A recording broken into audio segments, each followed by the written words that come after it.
I want to give a disclaimer about my story before sharing it with the world. Before doing so, I would like to keep the individuals within this story anonymous, so I will be utilizing alias names to protect the identity of the following individuals. The events of this story may be very disturbing to some viewers, so viewer discretion is highly advised. This story happened when I was in my late 30s. I was a full-time mortician and enjoyed every single second of my job. Seeing the dead carcasses of human remains come in and out of the morgue, it was symbolic in a sense where that was the end of the deceased person's existence in this world. It was equivalent to closing a cover of a book that told the story of an individual's life and then putting it away for good on a bookshelf. My wife of 16 years wasn't fond of my occupation much. To be honest, I don't exactly blame her, as any spouse dealing with the same circumstances probably underwent the same mutual feelings. My wife and I weren't exactly the wealthiest people, so we rented the basement of my best friend, who lived on the top floor with his wife and children. We were all mutual friends from high school, so that made our time living there much more bearable than living with complete strangers. I remember meeting my wife at our high school cafeteria. From the moment I laid eyes on her, I could tell she was going to be the one. We ended up dating, which eventually blossomed into a relationship and of course marriage. You're the best husband ever. You know that? I wish I could say the same about you.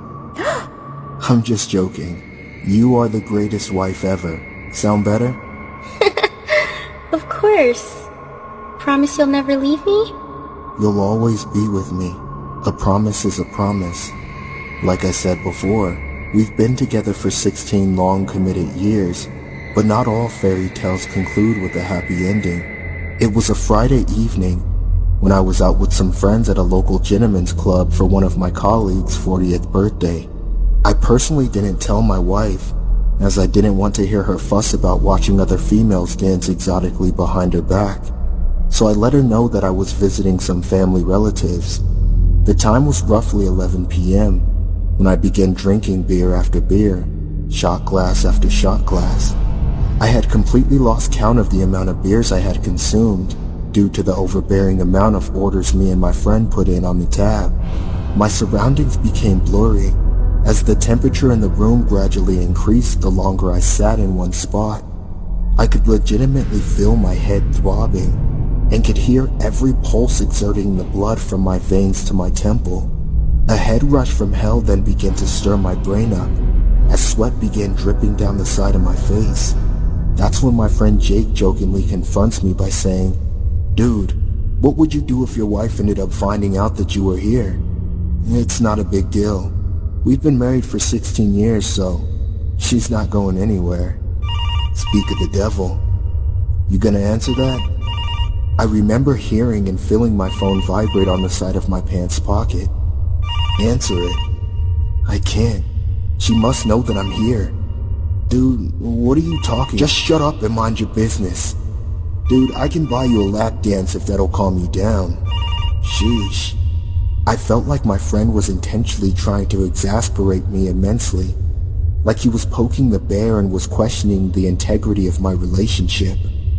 I honestly felt like no matter who approached or talked to me that night, I was going to throw an impromptu hissy fit from the paranoid state and guilty conscience that manifested inside my head. That's when I couldn't bear the sight of sitting at that club anymore. Nor could I stand any interactions with the people in general any longer. I abruptly got up to leave the premises as my friends began talking under their breath saying, "Did you guys see how much he was sweating? He must have been nervous as hell from his wife. Huh, hope he got a prenup." How the hell could he sweat so much? The AC is freaking cold as hell. As I make my way out of the gentleman's club, I began to slowly tumble towards my house as I felt extremely intoxicated. I contemplated calling an Uber, but just decided to walk home, as the walk wasn't that far and it gave me an opportunity to sober up. My leg that had the pocket with my phone inside it began feeling slightly jittery from the radiation. I remember taking my phone out of my pocket and seeing that I had at least 100 missed calls from my wife. This led me to believe that something odd was going on. As I got closer to my house, I could hear a swarm of fire trucks and police sirens echoing throughout my neighborhood. After a couple steps closer, I could then make out that my house had been engulfed in fire. That's when I ran towards one of the police sergeants standing nearby and yelled, "That's my house! Please help! My wife and my best friend are in there!" "Sir, I'm going to need you to calm down. Our fire department is taking care of it right now." "Hello? Sir, are you okay?" And that's when I blacked out. About 24 hours after that incident, it was announced that my wife and my best friend were officially pronounced dead at the scene, and had suffered third-degree burns from the fire that had burned the household down. The investigators were unfortunately unable to identify what might have caused the fire, but they speculate that it might have been caused by a gas leak from the furnace in our basement. But I have a confession. I was the sole reason of why that fire happened. I couldn't stand to see my wife or my best friend alive any longer. Prior to their death, I remember heading home from work early one day, only to catch them having an affair with each other. It was at that point that I could have confronted the both of them, but instead, I took a different approach and texted my wife saying, "I'm gonna be home late. Go and have a drink with the boys after work is done." Her response was, Have fun. Text me before you come home. Love you. That drove me to the point of insanity, which made me set a part of the house on fire before sprinting to the gentleman's club to meet with my friends. I'm a little ashamed by my actions, but at the same time, I felt like it was the right thing to do, as they're both in a better place right now.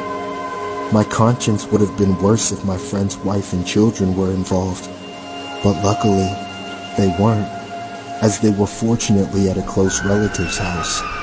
When going to both my wife's and my best friend's funeral, I honestly had the urge to disclose to his wife how much of a cheating and ungrateful bastard he was, but I obviously kept my mouth shut until now. Despite my wife having an affair, I still miss and love her dearly. As deceitful and untrustworthy as my wife was, I still found it in me to forgive her for her perfidious acts. The memories we had shared since high school were something I still cherished, even if it was a little tarnished or compromised from the affair. I remember spreading her lips wide open, using my thumb and index finger. I even had the courtesy of peeling back open her eyelids, just so I could see more of those beautiful eyes. Look at her. So beautiful. You look exactly the same way when we first dated.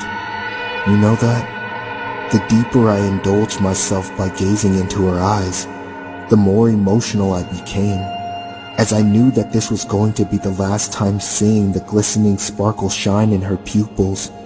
I began to arch over her corpse and leaned over by drawing my face about an inch over her burnt, charred face, just like we used to when she was alive. That's when I stuck my tongue out and began to French kiss her, exactly the way we used to do it when she was alive.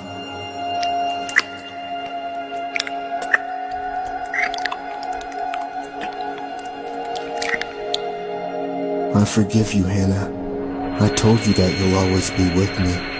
I'm a man of my word, right? A promise is a promise.